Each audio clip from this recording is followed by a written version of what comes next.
You are now listening to Sir Ink's The Experience Podcast, where we talk about anything and everything kink.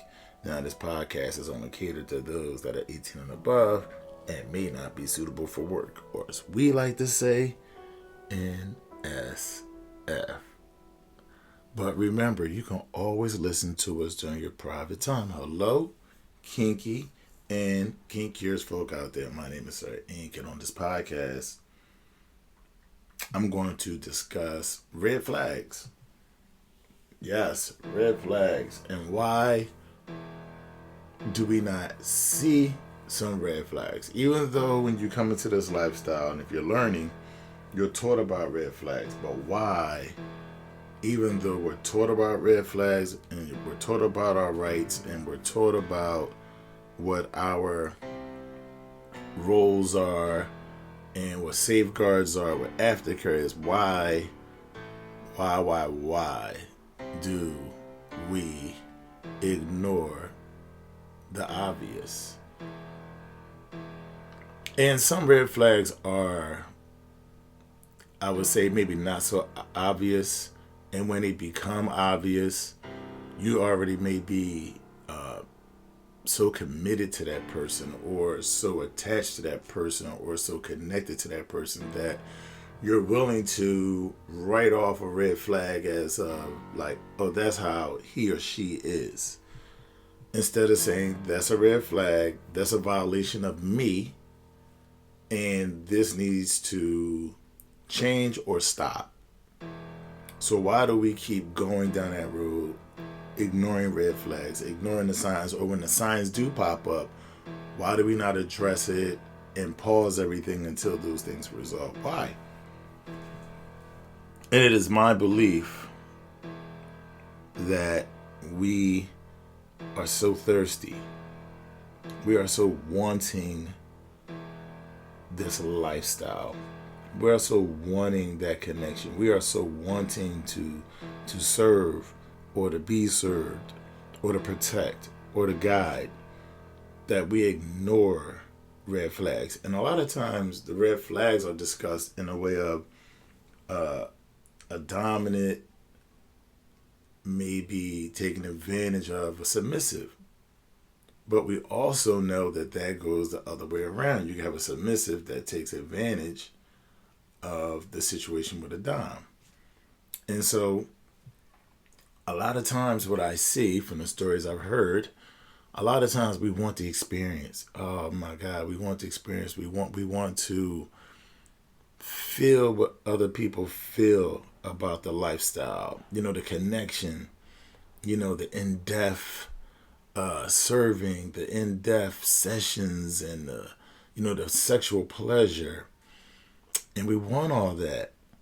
And we ignore the obvious, that this person in total is not good for us. And eventually this house of cards will fall, but I'm sitting here acting like it's not going to fall. I'm trying to hope that it gets brighter, it gets better.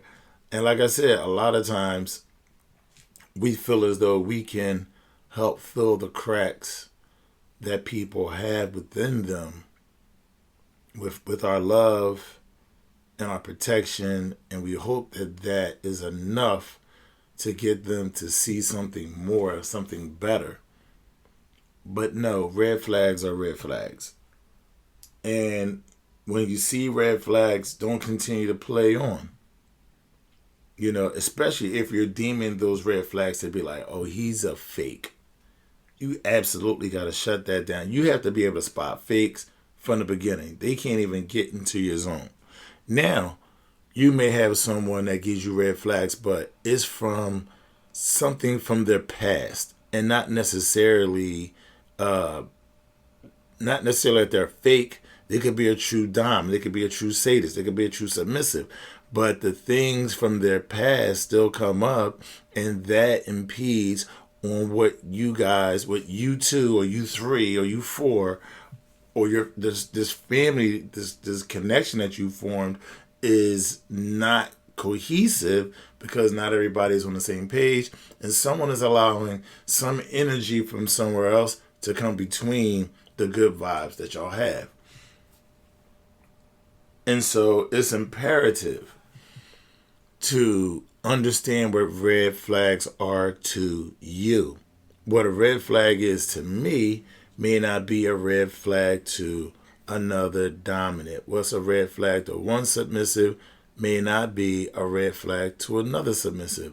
And we must understand ourselves before we can understand what we really want and how some of the things will become, red flags will become, apparent to you, especially as you're submissive and dominants are coming to you, asking you to be with them, and they have to lay out those things, right? And you have guys that'll lay out, or doms that'll lay out, you should serve me, get on your knees, get your breast out, play with yourself, all this kind of domineering stuff. I need access to your social media, all this kind of, controlling stuff, which in my opinion is not a good way to start your dynamic off. Once you guys have come to a point of knowing each other, that you do agree to get into a dynamic, then you can start rolling out into character. But to jump out into character early is like what they say, those that run fast tend to slip. And so people that are running hard and fast out the gate gotta be a little leery of them. May have, and guys that are doms that are online may know this. You might get somebody come to your page. I want to be a submissive. I can submit to you now. Tell me what to do, what you want, da da da, la la la.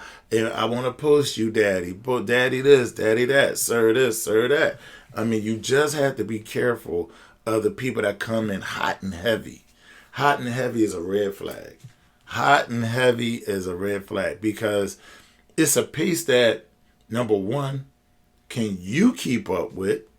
And number two, can they keep it up? And I've realized a lot of people just come in for a quick burst. They come in for a quick jump in. And they really don't have any long-term thought process with any of this stuff. And so when you come in hot and heavy, it's a pace to things. It's a pace to relationships. There's a pace to situations. Situationships is what they call them now, right? But there's a pace. If I was going to do a session with someone for the first time, I don't take them to the depths of my own debauchery, primarily, unless I understand that the depths of their debauchery is the same. But if I'm a guide, I can't take them down but so fast. I have to lead up into some things. And then sometimes you'll come out of a session like, I could have poured more on. I could have poured more on, but just a room for improvement. When you come in so hot and heavy, you can tote the line of abuse and like, okay, wow, if all this was the one first session, what possibly could be next? And people can become afraid and scared of what's next because you've taken them down so fast, so hard, and so heavy. Because remember, when you're doing impact play, you're taking someone to another state of being, not only physically, but mentally and spiritually as well. It can get that way, And so you have to be conscious of, let me take this person, moderately along and ramp up as we go. Now, if you're in session and they're saying, hey, you can pour on a little heavy, then pour on more. But what I'm saying is don't come in heavy-handed.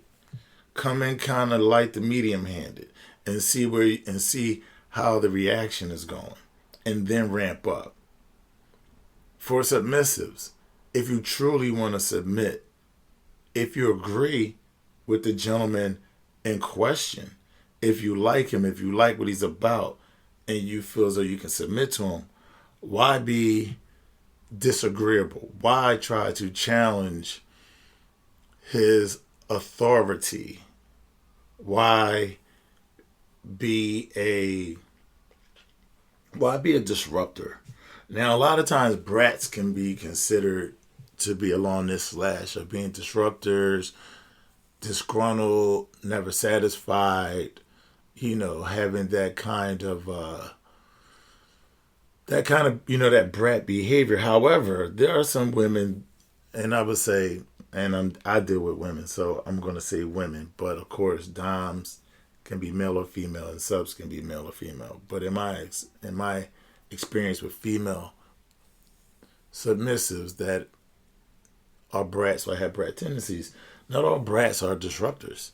They have their moments, but not all of them are like the disgruntled type or always challenging type, smart ass remarks type. They're not all the same. Not everybody's the same.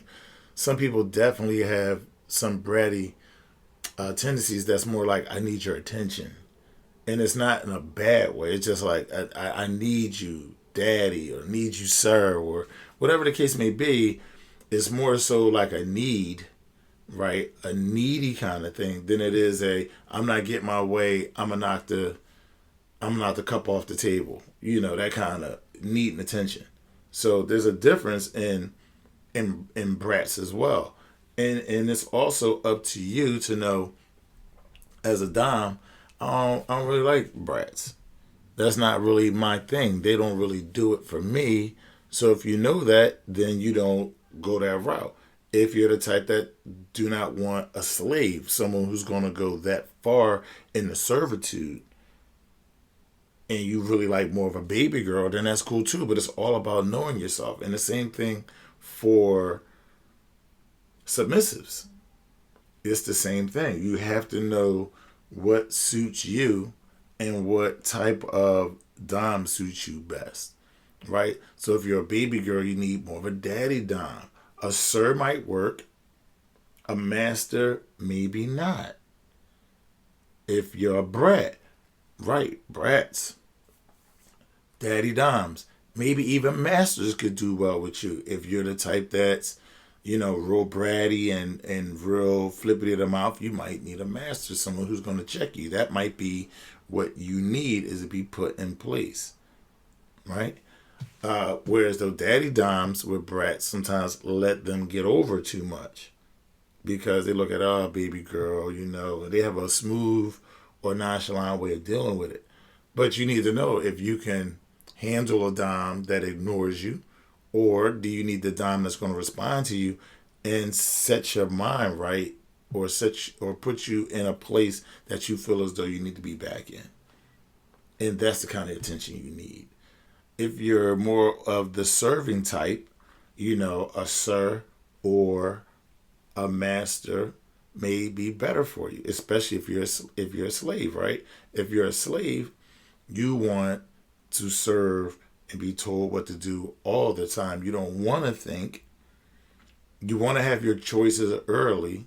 You do have rights even as a slave. However, your primary reason for being in it is to just give yourself. Is to give it all. And that's a different position to be in. So this is why we need to make proper choices early. We need to make proper choices early. We need to understand where red flags are. But to understand red flags is to understand who you are. Understand who you are. Why you are in the lifestyle. What you want from it. And be staunch on getting that. And now allowing variables. You have to have some wiggle room. But not too many different variables, because a lot of them variables that you ignore are red flags. But again, what a red flag for a baby girl may not be a red flag for a slave.